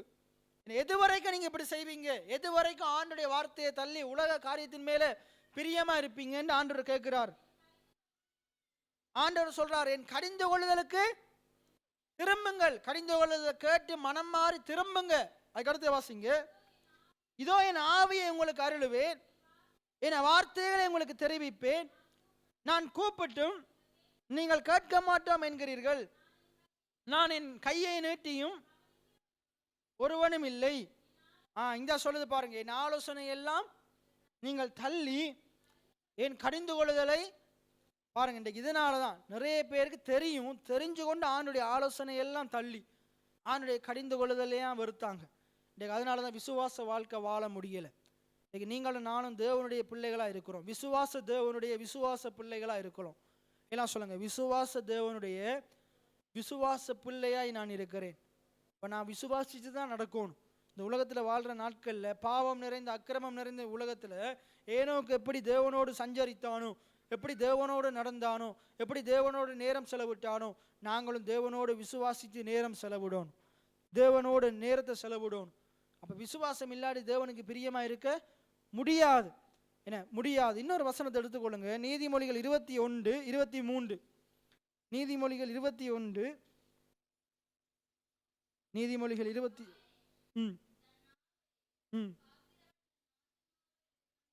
ரைட். தன் நாவையும் தன் வாயையும் காக்கிறவன் தன் ஆத்துமாவை இடுக்கண்களுக்கு விலக்கி காக்குறான். அதில் இன்னொரு மொழிபெயர்ப்பில் சொல்லுது, தன்னுடைய வாயையும் நாவையும் சரியாய் பயன்படுத்துகிறவன். தன்னுடைய எல்லாம் சொல்லுங்க, என்னுடைய நாவையும் என்னுடைய வாயையும் நான் சரியாக பயன்படுத்தும் போது எனக்கு நான் நன்மை செய்கிறேன். அப்படித்தான் சொல்லுது. என்ற நாவை நான் சரியா பேசும்போது, சரியா நான் பயன்படுத்தும் போது எனக்கு அது நன்மையா இருக்கும். நான் தவறா பயன்படுத்துவனா இருந்தா அது எனக்கு மரணத்தை கொண்டு வரும், எனக்கு தீமையை கொண்டு வரும், எனக்கு குறைவை கொண்டு வரும், என் குடும்பத்தில் பிரச்சனையை கொண்டு வரும். அப்ப இன்றைக்கு உங்களுடைய வாழ்க்கையில் இருக்கிற எல்லா உபத்திரவம் பிரச்சனைக்கு காரணம் ஒவ்வொருத்தருடைய வாய் தான். ஏன்னா வாய் மாறினா தான் வாழ்க்கை, பிரச்சனை, சூழ்நிலை மாறும். வாய் மாறாத வரைக்கும் வாழ்க்கை, பிரச்சனை, சூழ்நிலை மாற போறதே கிடையாது. ஏன்னா பைபிள் இதைத்தான் சொல்லுது. வேதம் முழுவதும் இந்த சத்தியம் சொல்லப்படுது.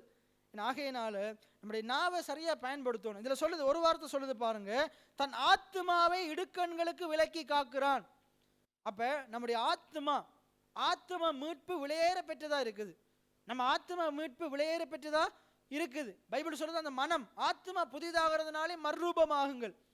அப்ப விசுவாச வாழ்க்கை வாழுகிற நாங்க இன்னைக்கு நம்ம அதைத்தான் பார்க்கிறோம். விசுவாச வாழ்க்கை வாழுகிற நாங்க தேவனுக்கு பிரியமானவர்களா வாழணும்.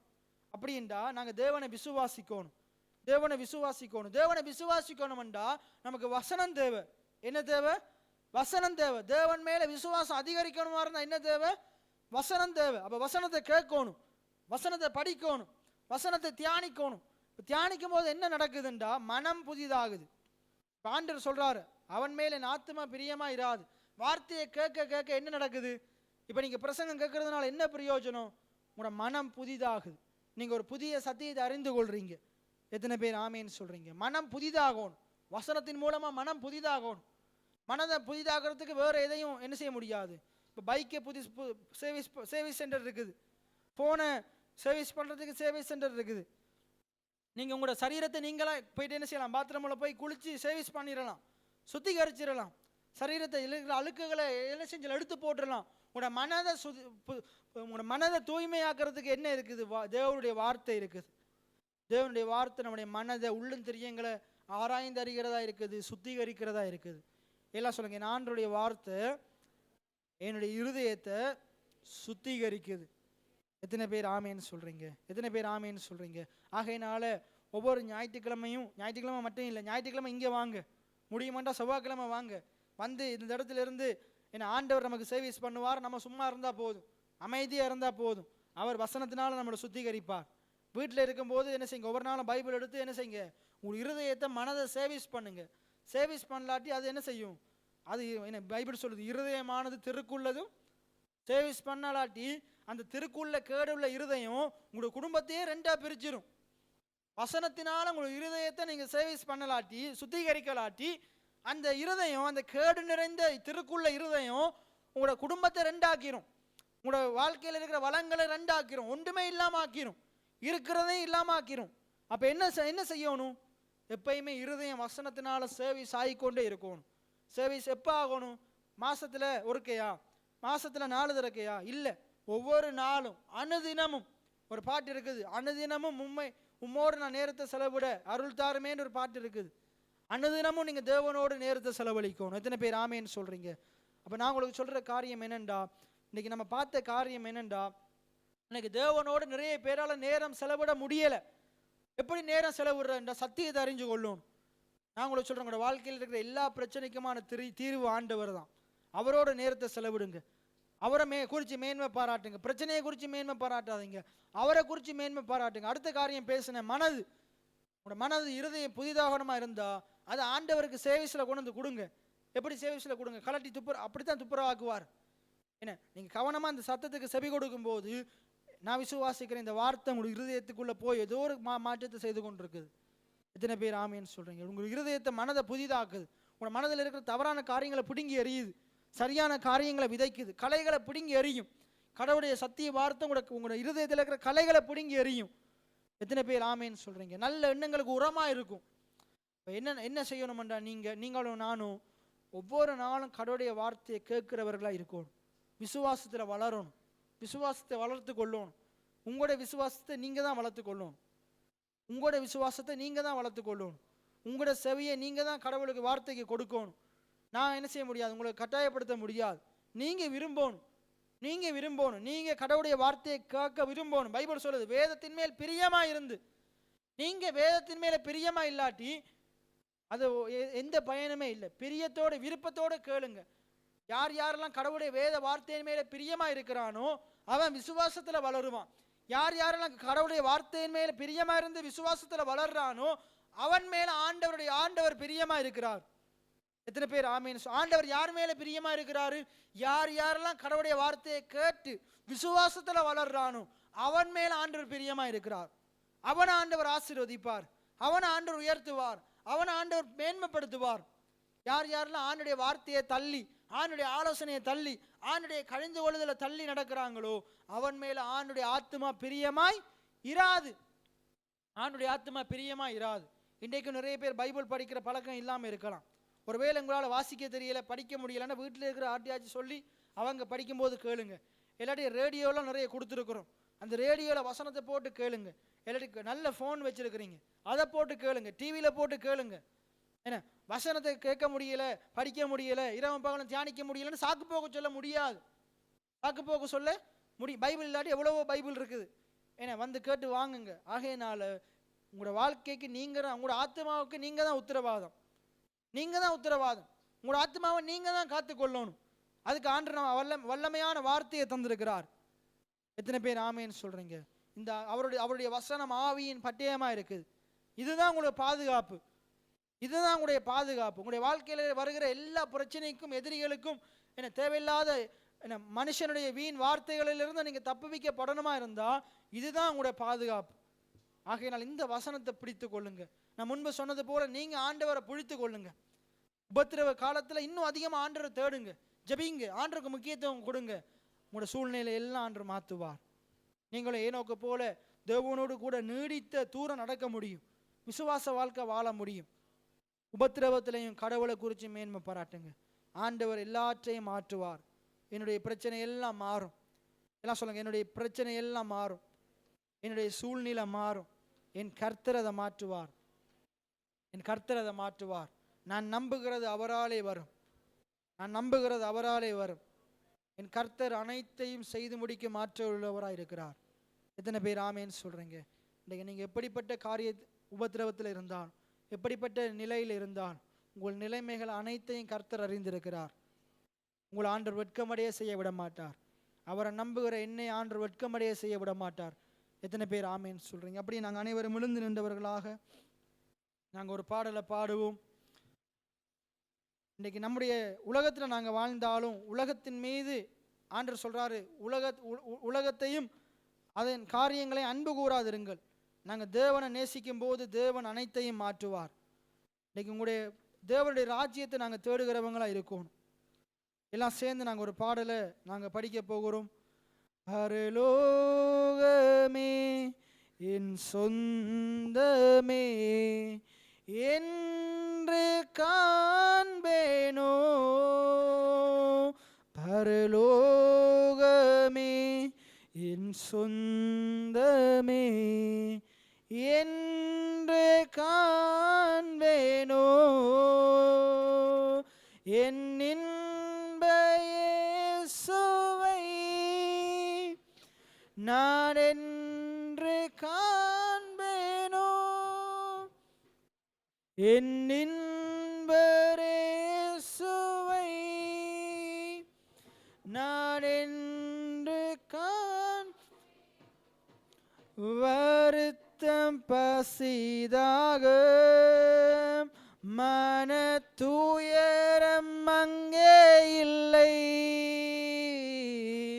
வருத்தம் பசிதாக மன துயரம் அங்கே இல்லை, விண் கிரீடம் வாஞ்சிப்பேன், விண்ணவர் பாதம் செல்வேன், விண் கிரீடம் வாஞ்சிப்பேன், விண்ணவர் பாதம் செய்வேன். இயேசு என் நம்பிக்கையா, இந்த பூமியும் சொந்தமில்ல, இயேசு என் நம்பிக்கையா, இந்த பூமியும் சொந்தமில்ல, பரிசுத்த சிந்தையுடன் என் இயேசுவை பின்பற்றுவேன், பரிசுத்த சிந்தையுடன் என் நேசரை பின்பற்றுவேன். அழைப்பின் சத்தம் கேட்டு நானும் ஆயத்தமாகிடுவேன். விசுவாசத்தோடு சொல்லுவோமா? அழைப்பின் சத்தம் கேட்டு நானும் ஆயத்தமாகிடுவேன், நாட்களும் நெருங்குதே, வாஞ்சையும் பெருகுதே, நாட்களும் நெருங்குதே, என் வாஞ்சையும் பெருகுதே, பரலோகமே என் சொந்தமே என்று காண்பேனோ. நன்றி கர்த்தாவே, நன்றி ஆவியானவரே, நன்றி செலுத்துகிறோம். அருமையான உம்முடைய வார்த்தைக்காய் நன்றி செலுத்துகிறோம் அப்பா. உங்களுடைய விசுவாசத்தை நாங்கள் வளர்த்து கொள்ள உமக்கு பிரியமாக இருக்க எங்களுக்கும் எங்கள் சபை மக்களுக்கும் நீர் உதவி செய்வீராக ஆண்டவரே. நாளுக்கு நாள் உம்முடைய வசனத்தை கேட்டு படித்து ஆண்டவரே எங்களுடைய விசுவாசத்தை வளர்த்து கொண்டு உமக்கு பிரியமான பிள்ளைகளாய் வாழ உதவி செய்யுங்க ஆண்டவரே. விசுவாசத்தை விட்டு வழிவிலகி போகாத வண்ணம் எங்களையும் எங்களுடைய குடும்பத்தையும் சபையையும் பாதுகாத்து கொள்ளுவீராக தகப்பனே. உம்முடைய ஆண்டவரே கிரீடத்தை பெறுவதற்கு வாஞ்சியா இருக்க எங்களுக்கு உதவி செய்வீராக ஆண்டவரே. நன்றி செலுத்துகிறோம் கர்த்தாவே. நன்றி ஆண்டவரே, நல்ல ஆண்டவரே. அருமையான அந்த ஓய்வு நாளுக்காய் நன்றி செலுத்துகிறோம். உம்முடைய பிள்ளைகளாகிய நாங்கள் உம்முடைய சமூகத்திலே நிற்க எங்களுக்கு கொடுத்த திராணிக்காக நீதிக்காய் நன்றி செலுத்துகிறோம் ஆண்டவரே. எந்த தகுதியுமே இல்லாத எங்களை ஆண்டவரே அப்பா இயேசு கிறிஸ்துவின் மூலமாய் அவருடைய இரத்தத்தின் மூலமாய் எங்களுக்கு சமாதானத்தை கொடுத்தபடினால் நன்றி. எங்களை தேவனோடு ஒப்புரவாக்கினபடினால் நன்றி. அவரை நோக்கி அப்பா பிதாவினை கூப்பிடுகிற புத்திர சுபிகாரத்தின் ஆவியை தந்தபடினால் நன்றி. பாவிகளாகி எங்களை, சத்துருக்களாகி எங்களை ஆண்டவரே நீர் உம்முடைய கிருபையினாலே எங்களை நீதிமானாய் மாற்றினபடினால் நன்றி செலுத்துகிறோம் ஆண்டவரே. கேட்ட வார்த்தையின்படி ஆண்டவரே இந்த விசுவாச வாழ்க்கையிலும் ஏனோக்கை போல தேவனோடு சஞ்சரிக்க, தேவனோடு நேரத்தை செலவிட, எங்களுடைய விசுவாசத்தை வளர்த்து கொள்ள, வேதத்தின் மேல் பிரியமாக இருக்க, எங்களுடைய மனதை மறுபடுத்தி கொள்ள எங்களுக்கு உதவி செய்வீராக ஆண்டவரே. மற்றுமாக ஆண்டவரே எங்களுடைய வாழ்க்கையில் எவ்வளவு உபத்திரவங்கள், குறைவுகள், கஷ்டங்கள், குடும்ப பிரச்சனைகள், ஆண்டவரே பண கஷ்டங்கள், பொருளாதார கஷ்டங்கள் இருந்தாலும் ஆண்டவர் அந்த உபத்திரவத்தின் மத்தியிலையும் அந்த உபத்திரவத்தை நீக்குகிற எங்கள் கர்த்தரை குறித்து மேன்மை பாராட்ட ஆண்டவர் எங்கள் ஒவ்வொருவருக்கும் உதவி செய்வீராக. ஆண்டவரே, நானும் என் ஜனங்களும் உபத்திரவத்தின் மத்தியிலையும் கடவுளை பாடுகிற ஜனங்களாக, கடவுளை தேடுகிற ஜனங்களாக, கடவுளோடு அதிகமாய் கடவுளுடைய கரத்தை பிடித்துக் கொள்ளுகிற ஜனங்களாக, உம்மை நோக்கி பார்க்கிற பிள்ளைகளாக இருக்க உதவி செய்வீராக. நாங்கள் விசுவாசிக்கிறோம், நீர் எங்கள் உபத்திரவங்களை அதி சீக்கிரமாய் நீக்கி அருளுவீர். மலை போன்ற எங்களுடைய பிரச்சனைகள் பனியை போல மாறும், நிச்சயமாய் மாறும். என் கர்த்தர் அதை செய்து முடிப்பீர் ஆண்டவர், செய்து முடிப்பீர் ஆண்டவர். வந்த ஒவ்வொரு பிள்ளைகளையும் ஆசீர்வதிக்கிறேன். இந்த பிள்ளைகளுடைய வாழ்க்கையில் இருக்கிற கஷ்ட நஷ்டங்கள், உபத்திரவங்கள், வியாதி, வறுமைகள் அதி சீக்கிரத்திலே நீங்குவதாக, தேவனுடைய மகிமையை கண்டடைவார்களாக, உபத்திரவத்தின் மத்தியிலையும் அதிகமாக ஜெபிப்பார்களாக, அதிகமாய் பாடுவார்களாக, அதிகமாய் தேவனை தேடுவார்களாக, கர்த்தர் மீது நம்பிக்கையா இருப்பார்களாக. உம்மீது நம்பிக்கையா இருக்கிறவர்கள் வெட்கப்பட்டு போவதில்லை என்று உம்முடைய வார்த்தையை சொல்லுகிறது. அந்த வார்த்தையின்படி எங்கள் தலைகளை உயர்த்துவீராக, எங்களை வாளாகாமல் தலையாக்குவீராக, கீழாகாமல் மேலாக்குவீராக. எங்களுடைய ஆண்டவரை கஷ்ட நஷ்டங்கள் எல்லாம் இயேசுவின் நாமத்தினாலே மாறுவதாக சுவாமி. இந்த அருமையான நாளிலும் எங்களோடு பேசின நல்ல வார்த்தைக்காய் நன்றி. இதை எங்கள் பிள்ளைகள் அனைவரும் வாயிலையும் இருதயத்திலையும் வைக்க தங்களுடைய வாழ்க்கையிலே ஆண்டவரே அந்த வார்த்தையின் மூலமாக, இந்த ஆண்டவர் விசுவாச வார்த்தையின் மூலமாக இந்த உலகத்தையே வெற்றி சிறக்க இந்த பிள்ளைகளுக்கு உதவி செய்வீராக ஆண்டவரே. இந்த நாளில் யாழ்ப்பாணத்தில் நடக்கிற அந்த கூட்டத்தை ஆசீர்வதிங்க. நாங்கள் ஒவ்வொருவரும் அதை ஃபோனிலே டிவியிலே பார்க்க முடியுமென்றால் நேரில் போய் கலந்து கொள்ள எங்கள் ஒவ்வொருவருக்கும் உதவி செய்வீராக. அந்த இடத்துல இந்த நாளில் வடமாகாணத்தில் அநேக ஆத்மாக்கள் ரட்சிக்கப்படுவார்களாக. அப்படி நீர் செய்த போகிற பலத்த காரியங்களுக்காக நன்றி செலுத்துகிறோம். தொடர்ந்து இந்த கிழமை எங்களுடைய ஊழியங்களை எல்லாம் ஆசீர்வதிங்க, வீட்டு கூட்டங்களை ஆசீர்வதிங்க, ஜனங்களோடு பேசுங்க. அநேக புதிய ஆத்மாக்களை நாங்கள் அறுவடை செய்ய எங்களுடைய ஊழியத்தை அதற்கு நேராய் நடத்துவீராக சுவாமி. எங்களை தாழ்த்தி உயர்த்தி ஆண்டவராய் இயேசுவின் நாமத்தினால் ஜெபம் ஏறெடுக்கிறேன் என் ஜீவனுள்ள நல்ல பிதாவே. தேவனாய கர்த்தருடைய கிருபையும் தேவனுடைய அன்பும் பரிசுத்த ஆவியானுடைய அந்நிய ஐக்கியம் ஆசீர்வாதம் இந்த உலகத்தின் முடிவு பரியந்தம் நாங்கள் ஏனோக்கை போல விசுவாச வாழ்க்கை வாழ எடுத்துக்கொள்ளப்படுவதற்கு முன்பாக ஏனோக்கு தேவனுக்கு பிரியமானவர் என்று சாட்சி பெற்றது போல நாங்களும் தேவனுக்கு பிரியமானவர்கள் என்று விசுவாச மார்க்கத்தார் என்று சாட்சி பெறத்தக்கதாக வாழ கடவுள் உங்களுக்கு உதவி செய்வாராக. என் ஆத்மாவை கர்த்தரை சோஸ்தரி, என் முழு உள்ளமை கர்த்தருடைய பரிசுத்த நாமத்தை சோஸ்தரி. என் ஆத்மாவை கர்த்தரை சோஸ்தரி, அவர் செய்த சகல உபகாரங்களை மறவாதே. ஆமேன். கர்த்தர் உங்கள் ஒவ்வொருவரையும் ஆசீர்வதிப்பாராக. ஆமேன்.